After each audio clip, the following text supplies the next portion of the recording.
കർഷക ദിനത്തെ ഉത്സവമാക്കി മാറ്റി ഗുരുവായൂർ നഗരസഭ. കർഷകരുടെ സ്വപ്നങ്ങൾ പൂവണിയിക്കാൻ ഈ നാട് ഒപ്പമുണ്ടെന്ന പ്രഖ്യാപനമായാണ് നഗരസഭയുടെയും പൂക്കോട്, തൈക്കാട്, ഗുരുവായൂർ കൃഷിഭവനുകളുടെയും നേതൃത്വത്തിൽ കർഷക ദിനാഘോഷം വർണ്ണപ്പൊലിമയോടെ സംഘടിപ്പിച്ചത്.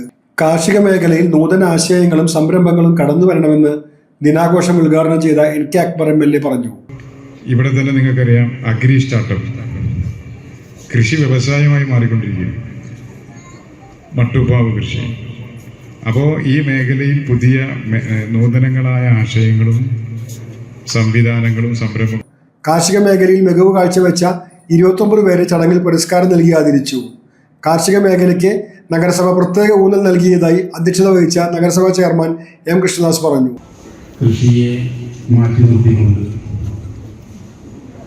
നമ്മുടെ സമൂഹത്തിനൊന്നും ചെയ്യാനില്ല.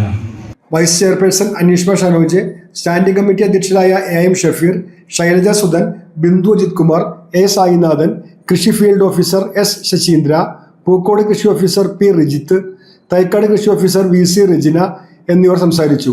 കാർഷിക വികസന സമിതി അംഗം മത്സ്യം കളത്തലിന് ചടങ്ങിൽ ആദരിച്ചു. കർഷകർ അവതരിപ്പിച്ച വിവിധ കലാപരിപാടികൾ അരങ്ങേറി. വ്യത്യസ്തമായ കാർഷിക വിഭവങ്ങൾ കൊണ്ടുണ്ടാക്കിയ വിരുന്നും ഉണ്ടായിരുന്നു.